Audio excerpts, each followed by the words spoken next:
तो आज मैं आप लोगों को इस वीडियो में कुछ महत्वपूर्ण अभिक्रियाओं के बारे में बताऊंगा जो कि बोर्ड पेपर की दृष्टि से बहुत ही महत्वपूर्ण है। यानी कि इसमें वही अभिक्रियाएं ली गई हैं जो बोर्ड पेपर में अक्सर रिपीट होती रहती हैं। तो आप लोग ये वीडियो पूरा लास्ट तक देखिएगा जिससे आपको अच्छे से तैयार हो सके। तो ध्यान दीजिए, जैसे यहाँ पर पहली अभिक्रिया है डाईएजोनीकरण, यानी कि डाईएजोनीकरण किसे कहते हैं। तो ध्यान दीजिए, आप इसे किस प्रकार से तैयार करेंगे। पहले आपको यहाँ पर एक समीकरण लिखना है। समीकरण आप इस प्रकार से यहाँ पर लिखेंगे। ध्यान दीजिए, यहाँ पर आप बनाएंगे, इसमें यहाँ पर लिखेंगे एरोमेटिक।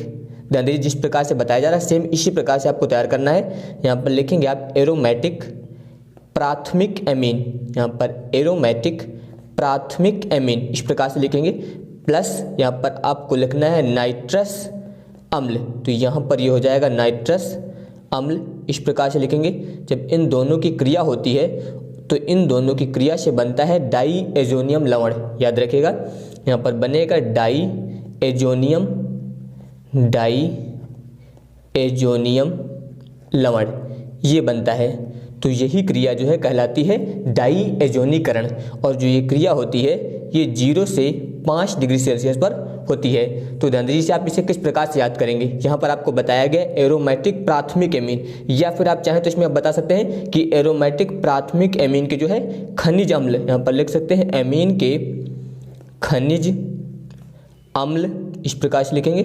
अम्ल से बने विलेन, इतना भी आप यहाँ पर लिख सकते हैं। तो अब ध्यान दीजिए, आप इसे किस प्रकार से इस समीकरण की सहायता से यहाँ पर ये अभिक्रिया लिखेंगे। यहाँ पर आप बताएंगे कि एरोमेटिक प्राथमिक एमीन के, याद रखिएगा, एरोमेटिक प्राथमिक एमीन के खनिज अम्ल से बने विलेन की क्रिया जो है नाइट्रस अम्ल के साथ कराने पर डाईएजोनियम लवण बनता है। याद रखिएगा, डाईएजोनियम लवण बनता है। इसी अभिक्रिया को बोलते हैं यहाँ पर डाईएजोनीकरण। ध्यान दीजिए एक बार फिर से, आप इसमें बताएंगे कि एरोमेटिक प्राथमिक एमीन के खनिज अम्ल से बने विलेन की नाइट्रस अम्ल के साथ क्रिया कराने पर डाईएजोनियम लवण बनता है। इसी अभिक्रिया को डाईएजोनीकरण कहते हैं। तो ध्यान दीजिए, यहाँ पर वही इसमें लिखा गया है यहाँ पर कि एरोमेटिक प्राथमिक एमीनों के खनिज अम्ल से बने हिम शीतली विलेन की क्रिया नाइट्रस अम्ल के साथ कराने पर डाईएजोनियम लवण बनता है। इस अभिक्रिया को डाईएजोनीकरण कहते हैं। तो इस प्रकार आप यहाँ पर लिख सकते हैं। अब इसी की सहायता से यहाँ पर आपको इसका समीकरण लिखना है। तो अब ध्यान दीजिए, यहाँ पर है एरोमेटिक प्राथमिक एमीन के खनिज अम्ल से बने विलेन। तो अब ध्यान दीजिए, तो यहाँ पर प्राथमिक एमीन, तो प्राथमिक एमीन में हम लोग ले सकते हैं एनिलीन, और एनिलीन का सूत्र यहाँ पर लिखेंगे C6H5NH2, इतना लिखा जाएगा। प्लस इसकी क्रिया करानी है यहाँ पर नाइट्रस अम्ल से। नाइट्रस अम्ल का सूत्र होता है HNO2, इस प्रकार से लिखेंगे। इसके बाद ध्यान दीजिए, यहाँ पर ये क्रिया जो होगी 0 से 5 डिग्री सेल्सियस पर, ये यहाँ पर लिखना है। तो यहाँ पर बनता है डाईएजोनियम लवण। तो डाईएजोनियम लवण यहाँ पर हम लोग जब बनाएंगे तो यहाँ पर लिखेंगे C6H5, यहाँ पर होता है N2 प्लस और Cl माइनस। इसके अलावा यहाँ से जल जो है वो बाहर हो जाएगा इस प्रकार से, और अगर इसको संतुलित करेंगे तो यहाँ पर 2 से गुणा किया जाएगा। तो यहाँ पर ये जो बनता है डाईएजोनियम लवण, इसे बोलते हैं बेंजीन डाईएजोनियम क्लोराइड। याद रखिएगा, इसका नाम है यहाँ पर बेंजीन डाईएजोनियम क्लोराइड। तो वो आप यहाँ पर लिख सकते हैं। ध्यान दीजिए, आप यहाँ पर लिखेंगे इसमें बेंजीन डाईएजोनियम, यहाँ पर लिखना आपको डाईएजोनियम क्लोराइड। तो ये इसका यहाँ पर नाम हो जाएगा। इस प्रकार से आप यहाँ पर जो है डाईएजोनीकरण को समझा सकते हैं और तैयार भी कर सकते हैं। और यहाँ पर जो प्राथमिक एमीन लिया गया है ये लिया गया है एनिलीन। तो इस प्रकार से आप इस अभिक्रिया को बता सकते हैं। इसके बाद ध्यान दीजिए, अगली अभिक्रिया है यहाँ पर हाफमान ब्रोमेमाइड अभिक्रिया। तो इसको आपको किस प्रकार से तैयार करना है। ध्यान दीजिए, इसमें आप पहले एक समीकरण तैयार करेंगे। यहाँ पर आप इसमें लिखेंगे प्राथमिक एमाइड, यहाँ पर आपको लिखना है प्राथमिक एमाइड, प्लस इसके अलावा यहाँ पर होगा ब्रोमीन, और प्लस यहाँ पर आप लिखेंगे कास्टिक पोटास। यानी कि जब इन तीनों की क्रिया कराई जाती है, याद रखिएगा, प्राथमिक एमाइड, ब्रोमीन और इसके अलावा जो है कास्टिक पोटास, तो जब इन तीनों की क्रिया होती है तो इसमें बनता है प्राथमिक एमीन। याद रखिएगा, यहाँ पर क्या बनेगा, प्राथमिक एमीन। तो इसके अलावा आपको यहाँ पर यह भी याद रखना है कि यहाँ पर ऐसा प्राथमिक एमीन बनता है जिसमें एक कार्बन परमाणु जो है इस एमाइड की तुलना में कम होता है। याद रखिएगा, इस एमाइड की तुलना में यहाँ पर इस प्राथमिक प्राथमिक एमीन में जो है एक कार्बन परमाणु कम होता है, इसीलिए इस अभिक्रिया को बोलते हैं हाफ मान ब्रोमेमाइड अभिक्रिया। तो ध्यान दीजिए आप इसमें किस प्रकार से बताएंगे, आप इसमें बताएंगे कि किसी प्राथमिक एमाइड की क्रिया ब्रोमीन तथा कास्टिक पोटाश से कराने पर एक ऐसा प्राथमिक एमीन प्राप्त होता है जिसमें एमाइड की तुलना में जो है एक कार्बन परमाणु कम होता है, इसलिए यह अभिक्रिया जो है हाफ मान ब्रोमेमाइड अभिक्रिया कहलाती है। तो इस प्रकार इसकी सहायता से आप यहाँ पर अभिक्रिया लिख सकते हैं। तो ध्यान दीजिए वही यहाँ पर लिखा गया है कि किसी प्राथमिक एमाइड यानी कि जैसा आपको यहाँ पर दिया गया था, तो किसी प्राथमिक एमाइड की क्रिया ब्रोमीन तथा कास्टिक पोटाश यानी कास्टिक पोटाश से कराने पर एक ऐसा प्राथमिक एमीन प्राप्त होता है जिसमें एमाइड की तुलना में एक कार्बन परमाणु कम होता है, यह अभिक्रिया हाफ मान ब्रोमेमाइड अभिक्रिया कहलाती है।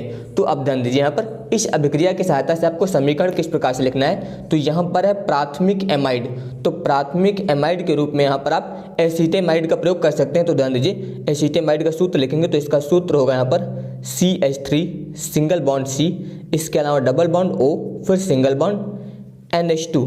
तो ये यहाँ पर प्रयोग किया जाएगा एसीटेमाइड, इतना यहाँ पर प्रयोग करना है आपको, ये हो जाएगा आपका प्राथमिक एमाइड। तो इस प्रकार से ये प्रयोग करेंगे। इसकी क्रिया यहाँ पर करानी है आपको ब्रोमीन से, ब्रोमीन यानी कि Br2 और plus caustic potash, caustic potash का सूत्र होता है KOH, इतना होगा। तो जब इसकी क्रिया होगी तो यहाँ पर बनता है प्राथमिक एमीन जिसमें एक कार्बन परमाणु जो है कम होता है, यानी कि यहाँ पर बनता है मेथिल एमीन CH3NH2। तो यहाँ पर ध्यान दीजिए एसीटेमाइड लिया गया तो इसमें 2 कार्बन परमाणु थे और यहाँ पर 1 है, तो इसमें एक कार्बन परमाणु जो है वो कम प्राप्त होता है, तो यहाँ पर ये बनता है आपका मेथिल एमीन। इसके अलावा ध्यान दीजिए इसमें यहाँ पर प्राप्त होगा K2CO3 और इसके अलावा यहाँ पर आप बताएंगे इसमें KBr यानी कि पोटेशियम ब्रोमाइड और इसके अलावा जल यानी कि H2O। तो अगर आप इसको यहाँ पर संतुलित करेंगे तो संतुलित करने में 2 से यहाँ पर आपको गुणा करना है, इसके अलावा ध्यान दीजिए 2 से यहाँ पर भी गुणा करेंगे आप और इसके अलावा यहाँ पर आपको गुणा करना है 4 से। तो इस प्रकार जो है आप इस समीकरण को यहाँ पर संतुलित कर सकते हैं और इस अभिक्रिया को भी तैयार कर सकते हैं। इसके बाद ध्यान दीजिए अगली अभिक्रिया है हुंस-डीकर अभिक्रिया, ये बहुत ही महत्वपूर्ण अभिक्रिया है। तो ध्यान दीजिए इसे आप किस प्रकार से लिख के तैयार करेंगे, यहाँ पर आपको लिखना है सिल्वर लवण या फिर लिख सकते हैं आप वसा अम्ल के सिल्वर लवण। यहाँ पर लिखेंगे आप वसा अम्ल के सिल्वर लवण, इस प्रकार से लिखना है आपको सिल्वर लवण प्लस यहाँ पर जो है इसकी क्रिया करानी है आपको, याद रखिएगा ब्रोमीन से।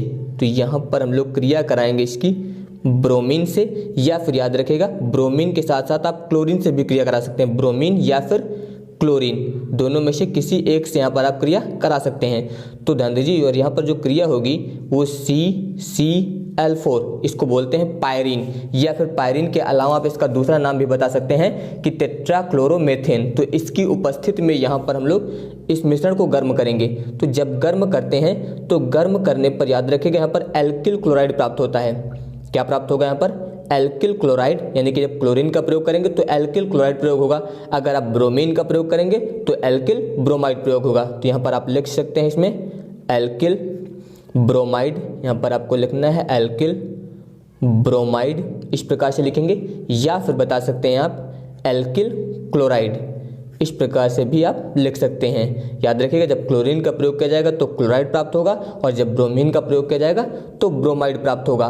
तो इस प्रकार यहाँ पर जो ये अभिक्रिया होती है इसे ही बोलते हैं हुंस-डीकर अभिक्रिया। तो अब ध्यान दीजिए इसको तैयार करना और इसी की सहायता से आपको बताना है। ध्यान दीजिए आप किस प्रकार से बताएंगे कि वसा अम्ल के सिल्वर लवण को क्लोरीन या ब्रोमीन के CCl4 यानी कि पायरीन की उपस्थिति में गर्म करने पर एल्किल ब्रोमाइड या फिर एल्किल क्लोराइड प्राप्त होता है। यह अभिक्रिया हुंस-डीकर अभिक्रिया कहलाती है। इस प्रकार आपको यहाँ पर बताना है। तो ध्यान दीजिए वही यहाँ पर लिखा गया है कि वसा अम्ल के सिल्वर लवण को क्लोरीन या ब्रोमीन के पायरीन की उपस्थिति में CCl4 यानी कि पायरीन की उपस्थिति में गर्म करने पर एल्किल क्लोराइड या फिर ब्रोमाइड प्राप्त होता है। यह अभिक्रिया हुंस-डीकर अभिक्रिया कहलाती है। बस इतना याद रखना आपको, अगर ब्रोमीन का प्रयोग करेंगे तो यहाँ पर एल्किल ब्रोमाइड प्राप्त होगा, अगर आपने क्लोरीन का प्रयोग किया है तो एल्किल क्लोराइड प्राप्त होगा। तो अब ध्यान दीजिए इसी की सहायता से आपको अभिक्रिया लिखनी है। तो ध्यान दीजिए आप समीकरण किस प्रकार से लिखेंगे, यहाँ पर लिखा था वसा अम्ल के सिल्वर लवण, तो यहाँ पर सिल्वर लवण में हम लोग प्रयोग करेंगे। ध्यान दीजिए सिल्वर प्रोपेनेट, इसका सूत्र होता है C2H5COOAg, ये होता है सिल्वर प्रोपेनेट, याद रखिएगा इससे बोलते हैं सिल्वर प्रोपेनेट, इस प्रकार से लिख सकते हैं। इसके बाद ध्यान दीजिए प्लस ब्रोमीन या क्लोरीन, तो यहाँ पर हम लोग ब्रोमीन लेते हैं यानी कि Br2, इसकी क्रिया यहाँ पर CCl4 यानी कि पायरीन की उपस्थिति में इसको गर्म करना है। तो जब इसको गर्म करते हैं तो यहाँ पर एल्किल ब्रोमाइड यानी कि C2H5, ये आपका एल्किल, और ब्रोमाइड यानी कि यहाँ पर हो जाएगा Br, इस प्रकार यहाँ पर ये बनेगा। इसके अलावा इसमें जो है AgBr और प्लस CO2 इतना बनेगा। तो यहाँ पर जो प्राप्त हुआ है इससे आप बोल सकते हैं एथिल ब्रोमाइड, इससे आप बताएंगे यहाँ पर एथिल ब्रोमाइड। तो ये अभिक्रिया जो है हुंच-डीकर अभिक्रिया होगी। तो आपको इन सभी अभिक्रियाओं को जो है अच्छे से तैयार करना है। ये सभी अभिक्रियाएं जो है बहुत ही महत्वपूर्ण हैं। तो अगर आपको ये वीडियो पसंद आया हो तो इस वीडियो को लाइक और शेयर जरूर करिएगा, और इस तरह के वीडियो देखने के लिए आप हमारे चैनल को सब्सक्राइब कर सकते हैं। धन्यवाद।